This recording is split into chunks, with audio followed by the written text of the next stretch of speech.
याचा मुरब्बा करण्यासाठी मी इथे आवळे घेतलेले आहेत आणि थोडेसे पिवळ्या रंगाचे आवळे मी इथे वापरणार आहे। जास्त हिरवे कंच आवळे घेतले की तुरट चव राहते आवळ्यांना आणि आत्ता जी आवळे येतात हिवाळ्यामध्ये ती परिपक्व झालेली असतात।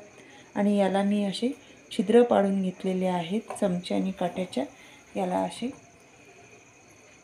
असा हा चमचा घेऊन याला असे टोचे आपल्याला पाडून घ्यायचे आहेत। पाकामध्ये जेव्हा आपण हा आवळा शिजवून घेणार आहोत तेव्हा पूर्ण रस याच्यामध्ये जाईल, पाक आतमध्ये पर्यंत जाईल, असे छिद्र पूर्ण आतमध्ये पर्यंत करायचे आहेत। अशाच पद्धतीने मी इथे सगळ्या आवळ्यांना करून घेतलेले आहेत आधीच।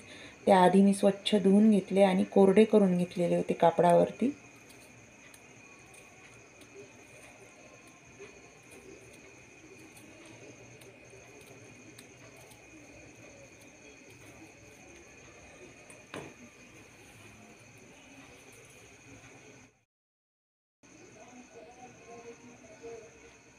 आता इथे मी अर्धा किलो आवळे घेतलेले आहेत आणि या आवळ्यांना आपण 2 ते 3 मिनिटं उकळत्या पाण्यामध्ये थोडा वेळ उकळवून घेणार आहोत। म्हणजे थोडे मऊ करायचे आहेत, फार शिजवायचे नाहीत। तर त्याच्यासाठी मी पाणी आधी गॅसवरती ठेवलेलं आहे गरम करायला।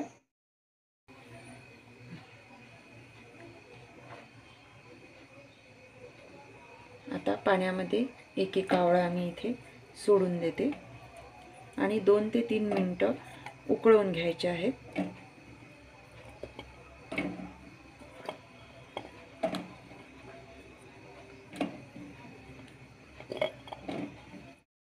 आता इथे मी 2 ते 3 मिनिटं आवळे पाण्यामध्ये उकळवून घेतलेले आहेत आणि असा याचा रंग बदललेला आहे आणि आता गॅस बंद केलेला आहे। आता मी याच्यामधले आवळे काढून घेते।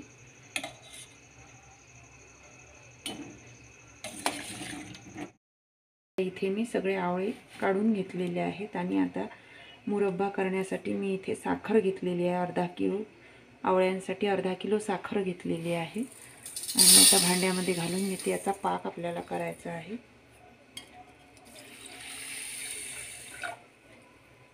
अर्धा ग्लास पाणी मी घातलेलं आहे इथे।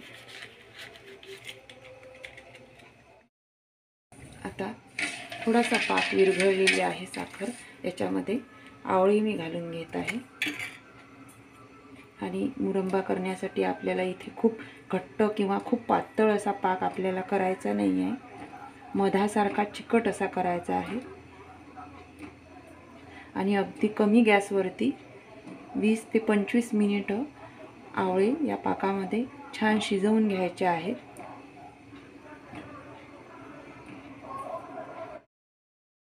तर 20-25 मिनिटानंतर असा हा मुरब्बा झालेला आहे। पूर्ण आवळ्यामध्ये याचा पाक आतमध्ये गेलेला आहे आणि छान चकाकी पण इथे आवळ्यांना आलेली आहे। आरोग्यासाठी उपयुक्त असलेला असा हा आवळा अशा पद्धतीने जर केला मुरब्बा तर लवकर होतो आणि वर्षभर टिकतोही। आणि गुणकारी असलेला आवळ्याचा मुरब्बा नक्की करून पहा आणि खूप छान झालेला आहे, पटकन होतो। 2-3 दिवस याला बाहेर ठेवायचं म्हणजे आणखी छान मुरतो आणि नंतर फ्रीजमध्ये स्टोअर करून ठेवला की चांगला राहतो। आणि शक्यतोवर काचेच्या भांड्यामध्ये किंवा चिनी मातीच्या भांड्यामध्ये जर ठेवला आपण तर चांगला राहतो, तो टिकतो आणखी। आता मी गॅस बंद करते आणि गार होऊ देते थोडासा। आता याच्यामध्ये मी पाव चमचा काळं मीठ घालून घेत आहे। इथे आपण आपापल्या आवडीनुसार मीठ वापरू शकतो। आणि अर्ध्या लिंबाचा रस पण मी याच्यामध्ये घालून घेत आहे। छान आंबट, गोड आणि तुरट अशी सगळ्या प्रकारची चव मुरब्ब्याला आवळ्याच्या येते। त्याच्यामुळे थोडासा लिंबाचा रस याच्यामध्ये घातला की आणखी चव वाढते। आणि वेलची पूड घालत आहे।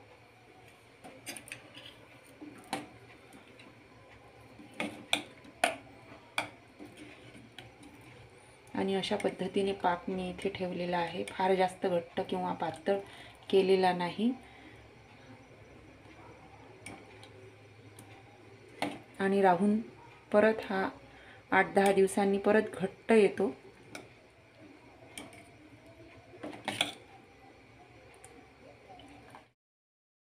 आता बराच वेळ मी थंड होऊ दिलेला होता मुरब्बा. इथे छान गार करून घेतलेला आहे आणि आता सगळ्या आवळ्यांमध्ये पाक पण आतमध्ये गेलेला आहे. आणि मी इथे काचेची बरणी घेतलेली आहे. बरणी स्वच्छ धुवून घेतलेली आहे, घासून घेतलेली आहे आणि कोरडी करून घेतलेली आहे. आता त्याच्यामध्ये मी मुरब्बा भरून ठेवते.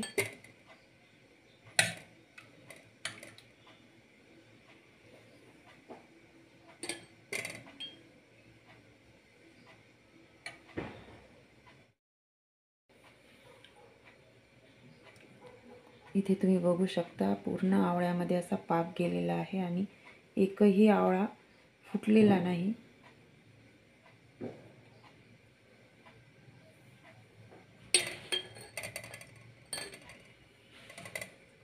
आणि अर्धा किलो आवळ्यापासून इतका मुरब्बा तयार झालेला आहे.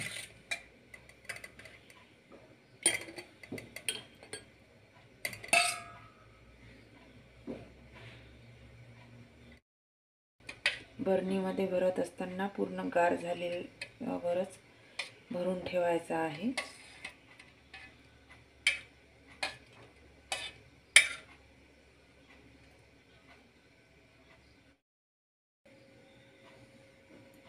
तर एवढा झालेला आहे मुरब्बा. आणि हा जर व्हिडिओ तुम्हाला आवडला तर लाईक, शेअर आणि सबस्क्राईब करायला विसरू नका.